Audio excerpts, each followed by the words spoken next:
Você pode abrir a sua Bíblia em Mateus capítulo 16, versículo 18. Há uma palavra que o Senhor tem ao nosso coração na noite de hoje.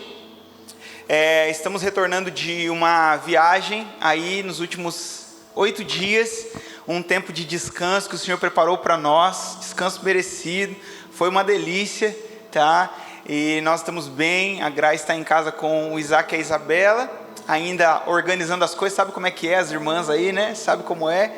Então, inclusive eu quero aí, um aplauso a Jesus pela vida das mulheres, feliz dia das mulheres para todo mundo, para todas vocês que estão aqui. Sem vocês, né? Sem vocês a vida não seria completa. A Bíblia, quando Deus olha para Adão, fala assim: não é bom que o homem esteja só, farei para ele uma ajudadora, uma cooperadora. Então, que vocês sejam cooperadoras. Você que está esperando a sua bênção, que ainda não veio, vaza, Jesus vai liberar sobre você a sua bênção, amém? Meu Deus, vocês estão sem fé, irmãs? Vamos falar amém junto, vai lá. Aí, que daí quem está precisando da bênção não fica constrangido, né? Mateus capítulo 16, a partir do versículo 18, diz assim a palavra do Senhor: pois também eu te digo que tu és Pedro, e sobre esta pedra edificarei a minha igreja, e as portas do inferno não prevalecerão contra ela. E eu te darei as chaves do reino dos céus, e tudo o que ligares na terra será ligado nos céus, e tudo o que desligares na terra será desligado nos céus. Então mandou aos seus discípulos que a ninguém dissessem que ele era Jesus, o Cristo. Amém? Irmãos, o texto escolhido nessa noite é o texto de Mateus capítulo 16. E o capítulo 16, ele já começa com os fariseus e os saduceus tentando Jesus, questionando Jesus. E eles dizem assim, mostra-nos um sinal. Nós queremos um sinal. Se você abrir a sua Bíblia, Mateus capítulo 16, vê o primeiro versículo, está dizendo assim, mostra-nos um sinal. Vocês olham o céu, Jesus responde para eles, e discernem o clima. Vocês conseguem saber quando vai chover ou quando não vai chover. Vocês olham, o céu está escuro e diz assim: amanhã haverá bom tempo. Mas não compreendem os sinais desse momento em que eu estou aqui com vocês. E Jesus, ele está dizendo nesse versículo que a nossa caminhada não é uma caminhada por vista. Perceba que os fariseus e saduceus chegam para Jesus e falam assim: mostra-nos um sinal. E Jesus está dizendo: olha, a caminhada cristã, ela não é uma caminhada daquilo que você pode ver, mas uma caminhada daquilo que você crê. Hebreus capítulo 11, versículo 1, a Bíblia diz que a fé, ela é um firme fundamento das coisas que não se veem, e a certeza das coisas que se esperam. Imagina você ter um fundamento que não se vê, e a certeza de algo que se espera. O nome disso é caminhar por fé. Se em algum momento você questionou a estrutura de uma igreja que está num salão alugado às quartas-feiras, e no domingo se reúne em um outro lugar, mas você saiu da sua casa para estar aqui, eu quero dizer algo para você: você não anda pelo que você vê, você anda pelo que você crê. Amém? Esse primeiro episódio dos fariseus e saduceus é seguido por Jesus chegando para os seus discípulos e perguntando: quem dizes ser o Filho do Homem? Certamente você já ouviu esse versículo dezenas de vezes, se você é cristão já há um tempo. O que dizem ser o Filho do Homem? E é engraçado que os discípulos começam a responder, e as respostas elas são diversas. Dizem assim: o Senhor é Elias, ou o Senhor é João Batista, o Senhor é um dos profetas que ressuscitou. Ou seja, aqui não há uma visão clara Só que no versículo 15, Jesus faz uma pergunta que ela é uma pergunta peculiar para essa introdução. E vocês, o que dizem ser o Filho do Homem? Eu te pergunto, o que é Jesus para você? Qual a representação de Jesus na sua vida? Qual a importância da sua fé naquilo que você faz, na motivação, no encorajamento de você sair todos os dias da sua casa para fazer as atividades diárias? É muito importante nós pensarmos qual a minha visão por Jesus, porque há alguns que pensam que Jesus é uma carteira de ações. Então eu coloco um recurso e ele multiplica de maneira recalcada, sacudida e transbordante. Então ele é uma carteira de ações. Eu coloco um valor e o Senhor me devolve 100 vezes mais. Há alguns outros homens que se relacionam com Jesus como se Jesus fosse um hospital. Olha, eu estou doente, então porque eu estou doente eu me lembrei que existe um Deus que pode curar e nós vamos orar. Tem aqueles que se relacionam com Jesus como se Jesus fosse um amuleto.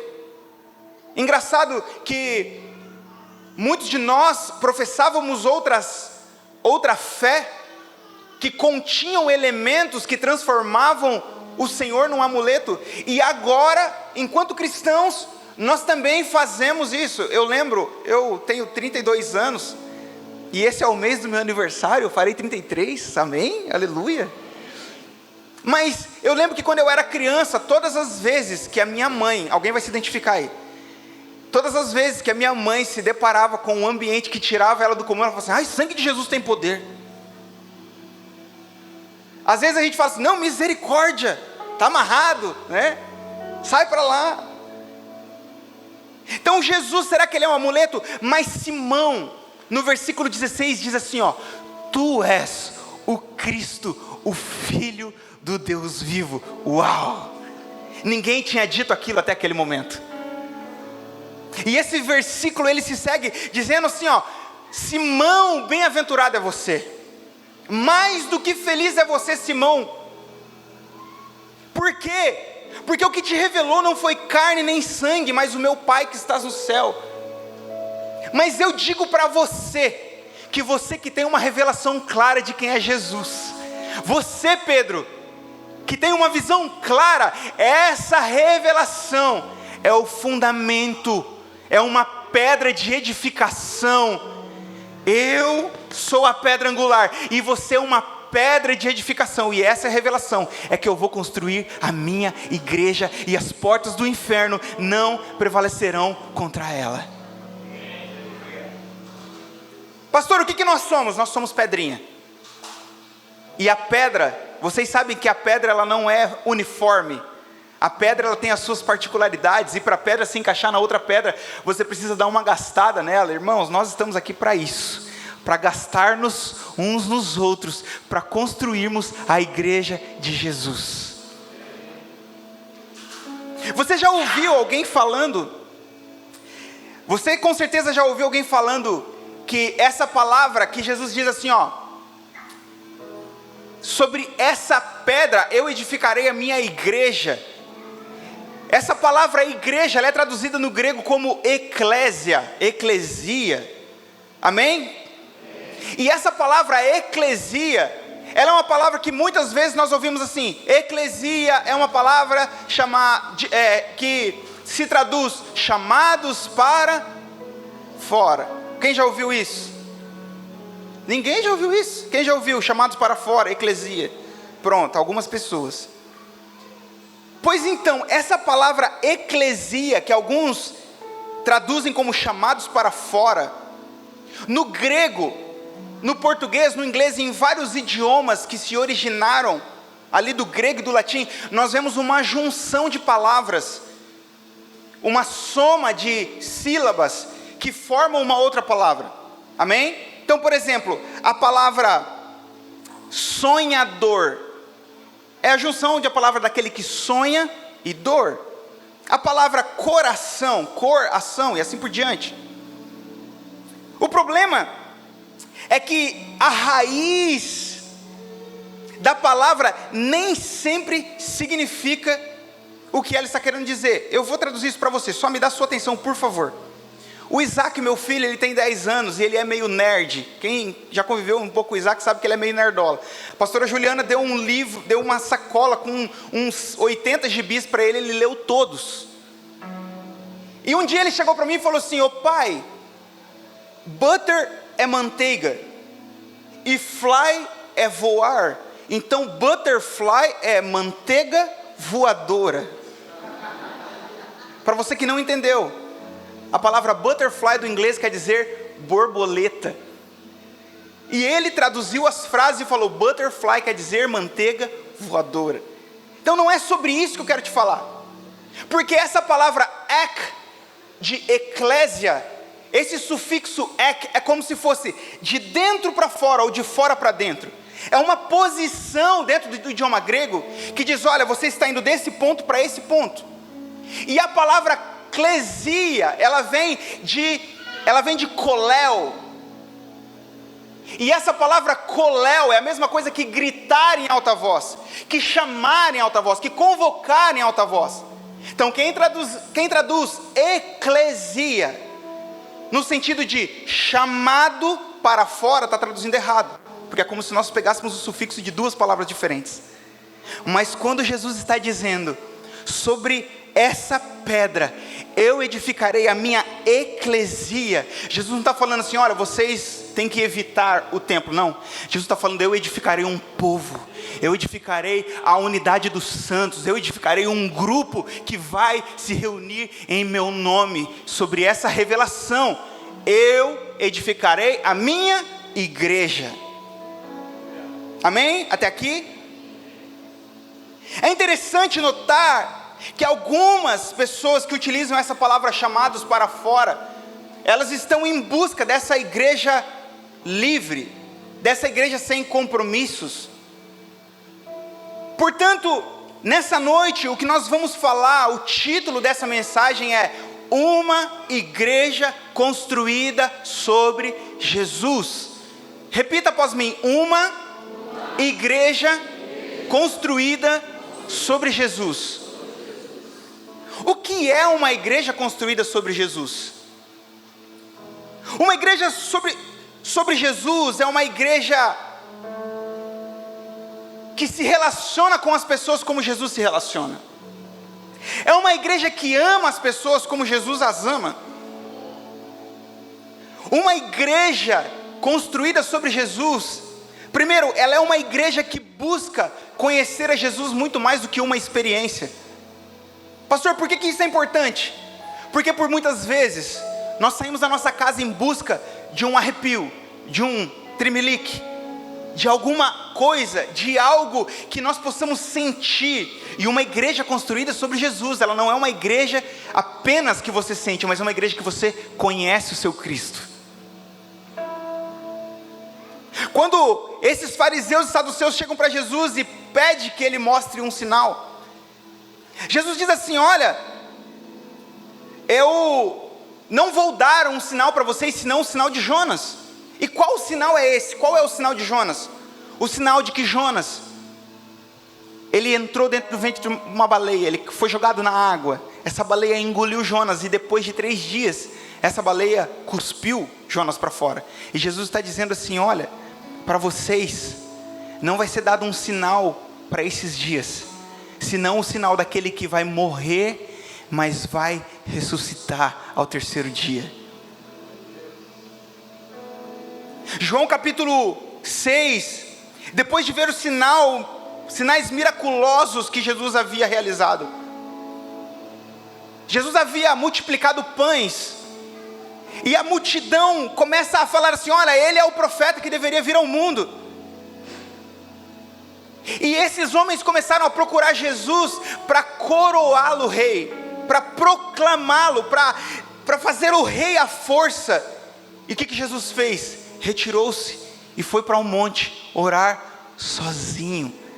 E sabe, isso é tão interessante que em João capítulo 6, versículo 26, Jesus chega para eles e fala assim: olha, vocês não estão andando comigo por causa dos sinais que vocês estão vendo. E esses sinais que Jesus está falando não tem a ver com a multiplicação dos pães. Esses sinais têm a ver com aquela outra fala de Jesus: os sinais seguirão aqueles que creem. Porque onde Jesus chegava, coxos eram sarados, cegos voltavam a ver, os homens voltavam à sua condição de criação. E Jesus chega para eles e fala assim: olha, vocês não estão me buscando por causa dos sinais que vocês viram, vocês estão me buscando porque vocês precisaram de pão, e vocês saíram daqui saciados. Sabe, uma igreja construída sobre Jesus, ela é uma igreja convicta da sua fé. Quando Pedro diz assim: tu és o Cristo, quando os discípulos de João chegam para Jesus e dizem assim: tu és o Cristo ou devemos esperar outro? Jesus diz assim: olha, vocês não estão entendendo. Vocês saíram do lado de João Batista para questionar. A Bíblia já diz que viria um que prepararia o caminho, e eu estou aqui no meio de vocês, e vocês ainda estão em dúvida sobre qual é o Deus que vocês estão buscando. Pastor, por que isso é importante? Porque muitas vezes que se movem em momentos como esse, de transição de uma plantação, muitas vezes não é a convicção de que Jesus está se movendo, apenas a curiosidade de saber se Deus está no meio da sua igreja. Posso ouvir um amém? Uma igreja construída sobre Jesus é uma igreja que Jesus, ele é maior que a instituição. Jesus diz assim: ó, eu edificarei a minha igreja. Toda a escritura é divinamente inspirada e proveitosa para ensinar, para corrigir, para instruir. 2 Timóteo capítulo 3, versículo 16. Sabe, Paulo está falando a Timóteo assim: olha, para que o homem de Deus seja perfeito e perfeitamente instruído para a boa obra. Uma igreja construída sobre Jesus é uma igreja que Jesus é o ponto alto, que Jesus é o ápice. Uma igreja construída sobre Jesus é uma igreja bíblica, que usa nos seus fundamentos a palavra de Deus, que usa nas suas decisões a palavra de Deus, instruída. Toda a escritura é divinamente inspirada. Para que o homem, para que a mulher de Deus sejam aperfeiçoados para toda boa obra. Diga assim: eu faço parte da igreja para ser aperfeiçoado pela palavra de Deus. Uma igreja sobre Jesus é uma igreja que cultiva a semelhança com Cristo. Cultiva a semelhança com Cristo na família. Cultiva a semelhança com Cristo no trânsito. Cultiva a semelhança com Cristo no campo de futebol. Cultiva a semelhança com Cristo nos seus melhores dias e nos seus piores dias. Isso é uma igreja construída sobre Jesus. Sabe, irmãos, hoje eu estava me arrumando para vir para a igreja, e a Isabela chegou da escola e ela estava com fome. E ela disse assim: mãe, eu estou com fome, a comida ainda não está pronta. Aquilo eu ouvi, aquilo me dá algeriza. Eu estava fazendo minha higiene, e eu terminei, eu falei assim: filha, vem aqui por favor. Eu falei assim: você precisa tratar a sua mãe como Jesus a trataria se tivesse com fome. Você imagina que Jesus ia chegar para sua mãe e ia falar assim: ô mulher, eu estou com fome, me dá de comer? Aí ela deu risada. Ela fechou a cara, falou assim: não. Como que Jesus ia ser, filha? Ela falou assim: Jesus ia ser carinhoso. Eu falei assim: então volta lá e seja com a sua mãe o que Jesus seria para ela. Mudou a fome dela? Não. O que mudou? A comunicação. Eu tenho a oportunidade de ser grosso, estúpido, como a minha natureza comum faria, mas eu estou sendo instruído pela palavra de Deus, e todos os dias eu estou sendo aperfeiçoado para boas obras. Por que eu oferto? Por que eu me levanto para servir? Por que você saiu da sua casa para vir aqui à noite? Porque você tem o desejo de ser aperfeiçoado para boas obras. Aleluia! Imagina o nível de dedicação. Quantos aqui são casados? Faça sinal assim com a sua mão. E você que não é casado, com certeza você tem um amigo, uma amiga, alguém. Eu lembro que quando eu comecei a namorar a Graciele, teve uma vez que ela me fez uma ligação, uma chamada. Na época não tinha chamada de vídeo, mas era MSN, Orkut e linha telefônica. E eu era um menino desprendido, já trabalhava, então eu tinha meu aparelho de celular. E ela ligou do telefone fixo do pai dela. E nós ficamos 7 horas e 20 e poucos minutos no telefone. Eu só me deparei quando era tipo 6 horas da manhã, dali a pouco eu tinha que acordar para ir trabalhar. Eu só descobri desse tempo porque meu sogro queria me matar. Imagina, um telefone fixo que ligou para um celular. Há 14 anos atrás, a conta de telefone veio R$1.800. É por isso que quando eu fui conhecer meu sogro me perguntou: quanto você ganha por mês? Eu falei assim, R$600.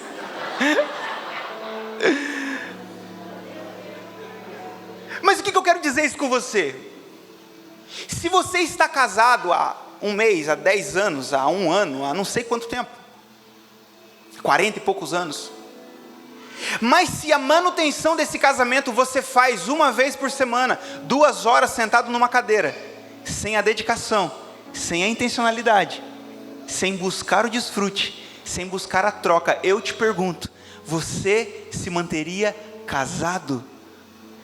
E por que no nosso relacionamento com Jesus, nós queremos dar a Ele 2 horas numa quarta-feira ou 2 horas num domingo, 15 minutos durante a semana, ao longo dos dias?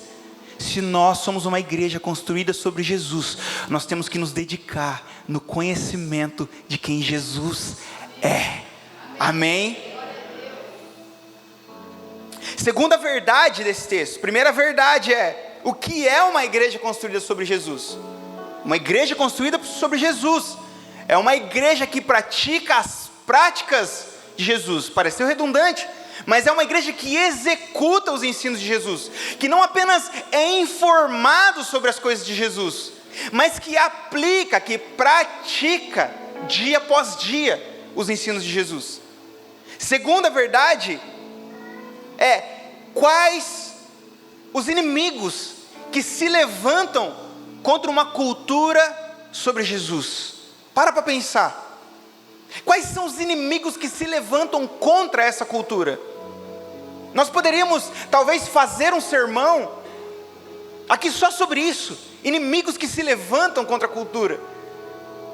Mas eu quero ressaltar algumas coisas que achei pertinente para esse momento. Primeiro, é que um dos inimigos que se levantam contra a cultura de Jesus é o culto à celebridade.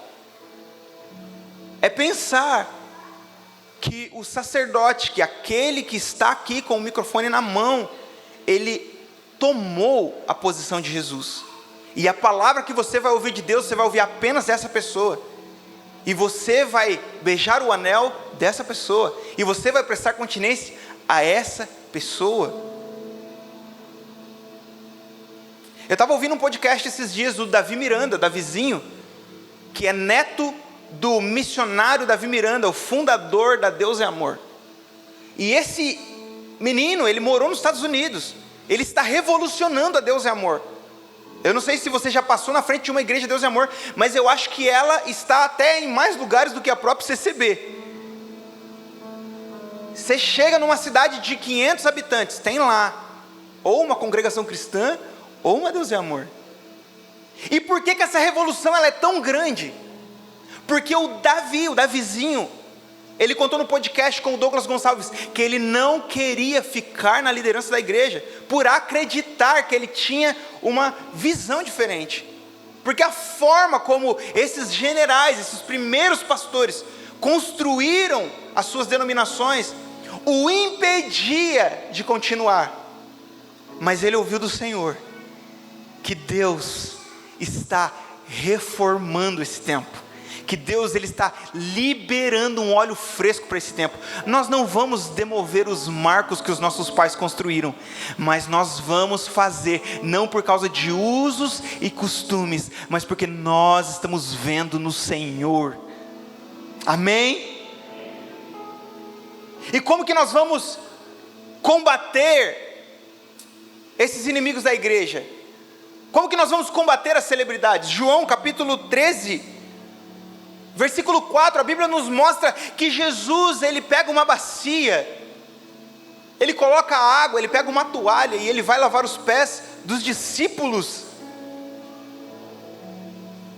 Em Lucas capítulo 22, versículo 25, a Bíblia diz que os reis dos gentios dominam sobre eles, e os que têm autoridade sobre eles são chamados benfeitores. Mas não sereis vós assim, antes o maior seja como o menor, e quem governa seja como quem serve. Vi o pastor Aguinaldo falando do Legendários, e domingo eu participei do culto com o pastor Ademir, e o pastor Léo, e a Camila, e a pastora Raquel, lá em Meia Praia, em Itapema. Alguns palestrantes do Legendário são de lá, e uma coisa me chamou muita atenção, que o pastor Ademir, se você não sabe, ele é um empresário muito bem sucedido, e que não precisa tão pouco do salário da igreja, ou da estrutura da igreja para se manter. Não é essa a ênfase. Ele poderia inclusive, por ter uma igreja muito bem sucedida de 10 anos à beira da praia, ele poderia ter muitas e muitas e muitas pessoas fazendo o que eu vi ele fazendo, pois ele ficou até o final. Ele fechou a igreja junto com os irmãos que estavam, e uma coisa me chamou a atenção. Ele disse assim: eu não dei para vocês a devida atenção que eu gostaria, que vocês merecem, mas eu vi ele conversando com dezenas de irmãos enquanto ele estava lá. Como que nós vamos construir uma igreja sobre Jesus, quando todos nós temos o mesmo coração de serviço? Por isso que isso que o pastor Aguinaldo falou é muito forte. Nós temos que aprender a sermos servidos. Segundo, dos inimigos que se levantam contra essa cultura, é acreditar na habilidade muito mais do que no relacionamento. Quando você quer uma pessoa, quando você se aproxima de uma pessoa com o interesse do que você pode extrair dessa pessoa, e não com o genuíno interesse de se relacionar com o Cristo que está dentro dela, nós estamos indo contra a cultura de Jesus. Pensa que em Mateus capítulo 17, Jesus está junto com os seus discípulos, e chegam para ele e dizem assim: olha, o seu mestre não paga os impostos? Mateus capítulo 17. E aí Jesus fala para Pedro: olha, vai lá, pega um peixe, dentro vai ter uma moeda, você paga o meu imposto e o seu imposto. Só que agora em Mateus capítulo 19, chega um jovem, e esse jovem é o jovem rico, 2 capítulos depois. E aí, pastor Aguinaldo, esse homem diz assim: bom mestre. Talvez ele não foi boçal, talvez ele só era um homem cordial, por ocupar uma alta classe da sociedade, que eram os ricos. Ele diz assim: bom mestre, o que farei para herdar a vida eterna? E Jesus fala assim: olha, guarda os mandamentos, não mata, não cometerá adultério, não furta, não diga mentira, honra teu pai e tua mãe e tal. E o jovem fala assim: não, tudo isso eu tenho feito. Irmãos, esse cara é rico, esse cara é crente, o que é que falta para ele? Vem cá, meu amigo, meu querido, você vai ser muito útil. Olha só, 2 capítulos atrás, nós estávamos aqui, sofrendo na mão daqueles, e agora você vai resolver o problema do imposto da igreja. O que Jesus diz para ele? Vai, vende tudo que você tem, dá para os pobres, e me segue, porque eu não celebro o que você tem, eu celebro o que você é. Uau! Uau! Não é o que você tem na mão, é do que você é feito.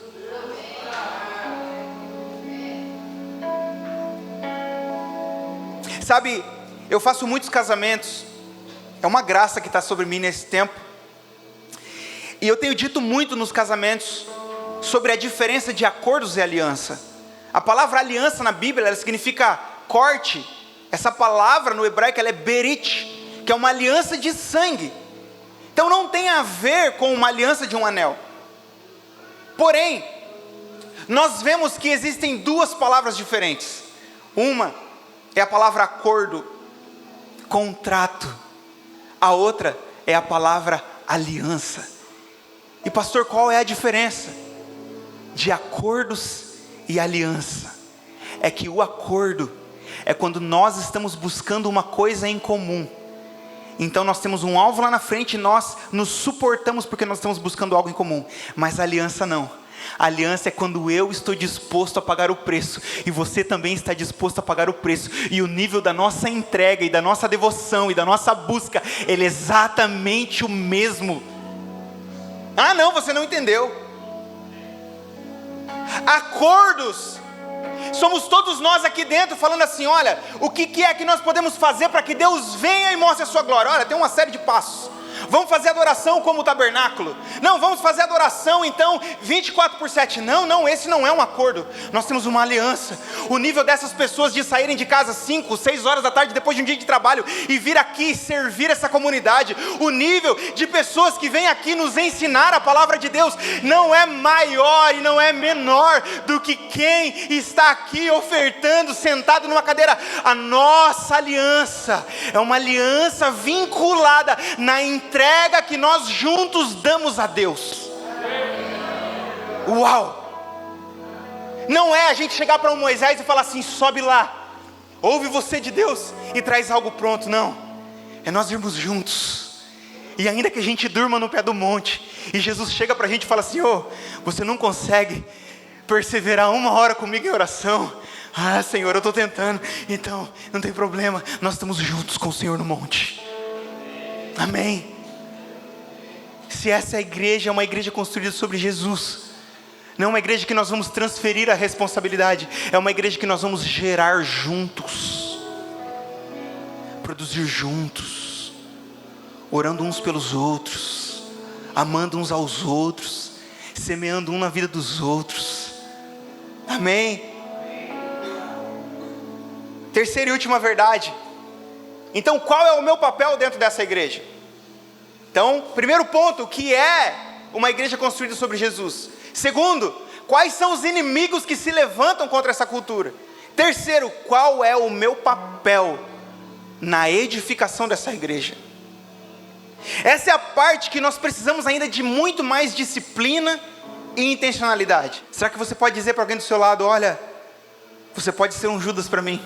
Vai, tem coragem? Vai lá. Agora diga para ele assim: eu posso ser um Judas para você. Você percebe que quando você ouve de alguém, isso dói no seu coração, mas quando você fala para alguém, você fala assim: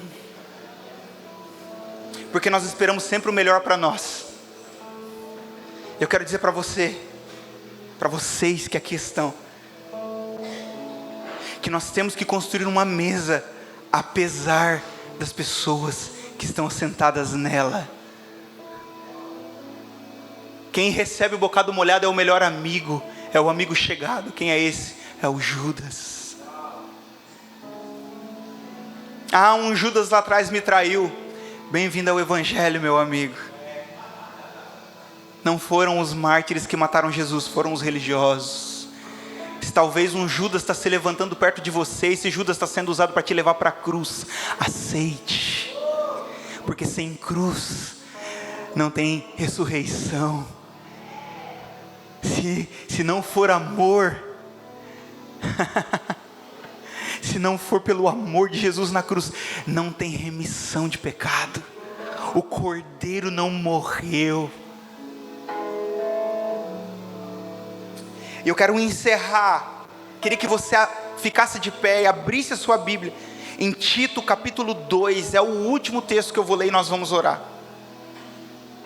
Tito capítulo 2 e versículo 11. Tito 2 e 11. Diz assim a palavra do Senhor: porque a graça de Deus se manifestou salvadora a todos os homens. Ele nos ensina a renunciar à impiedade e às paixões mundanas, e a viver de maneira sensata, justa e piedosa nessa era presente, enquanto aguardamos a bendita esperança, a gloriosa manifestação de nosso grande Deus e Salvador Jesus Cristo.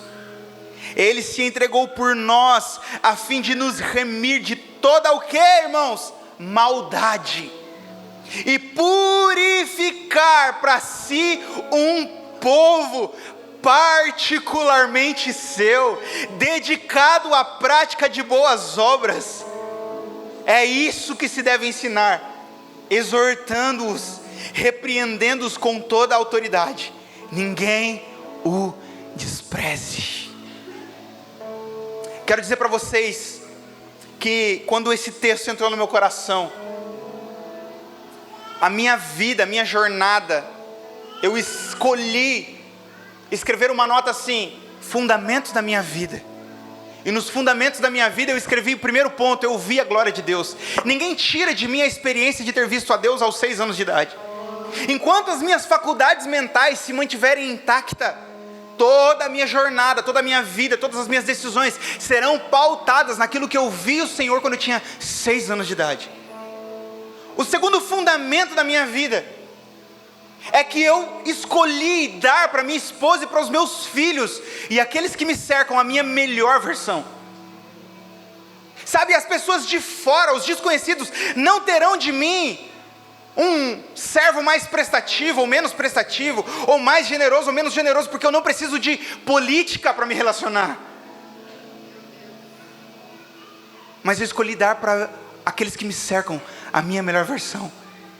E terceiro, eu decidi viver uma vida purificada, santa, dedicado à prática de boas obras. Que isso possa governar a nossa trajetória como igreja Doxa. Doxa é a glória de Deus, a opinião de Deus. Qual que é a opinião de Deus? O que Deus diz sobre esse tempo? Deus diz que Ele está levantando um povo, purificando esse povo, santificando esse povo, não para que eles vivam apenas entre eles, mas para que os pecadores sejam alcançados, que os perdidos encontrem arrependimento. Amém? Feche seus olhos, vamos orar a Jesus nesse momento. Espírito Santo do Senhor, nós te agradecemos por essa palavra. Obrigado, Senhor. Obrigado pelo quanto o Senhor derramou sobre nós. Que nós sejamos uma igreja construída sobre Jesus, famílias construídas sobre Jesus, ministérios construídos sobre Jesus. Pai, nós queremos rejeitar toda a cultura, Senhor Jesus, da celebridade no nosso meio. Não existem menores, maiores, não existem mais privilegiados. Senhor, nós entendemos que existe sim uma cadeia de governança, que existe sim uma cadeia de deliberação, e que o Senhor coloca todas as autoridades que estão sobre os homens. Nós entendemos isso, Senhor, mas na forma de nós construirmos igreja, nós não vamos trocar as pessoas por números. Nunca terá a ver com a quantidade de recursos que elas têm no bolso, Senhor, mas sim com o quanto do Senhor nós temos exalado na nossa vida. Senhor, que essa cultura, ela seja multiplicada para adoração. Quando nós não estamos à esperança de alguém falar ou cantar alguma coisa, nós estamos gerando juntos. Nós não vamos construir uma igreja na esperança, na expectativa apenas, Senhor Jesus, daqueles que semeiam mais. Não, Senhor. Nós somos uma igreja de prática de boas obras, e que faremos tudo para que o Senhor seja glorificado. Nós não vamos envergonhar o seu nome, Jesus. Foz do Iguaçu, Paraguai e Argentina saberão que há um povo que ama o Senhor, que se rende ao Senhor, e nós não somos exclusivos nisso, nós só somos parte da edificação da sua igreja, e que as portas do inferno não prevaleçam contra a sua igreja. Guarda a casa dos teus filhos, guarda a empresa dos teus filhos, e ainda que o vento mau, ainda que o dia mau, que o vento forte, que a tempestade vier nos assolar, nós levantaremos as nossas cabeças para o alto, de onde vem o nosso socorro e o nosso auxílio, porque o Senhor nos sustenta em todas as coisas. Obrigado por essa noite e pela tua palavra, em nome de Jesus. Você pode aplaudir ao Senhor, dá um grito aí onde você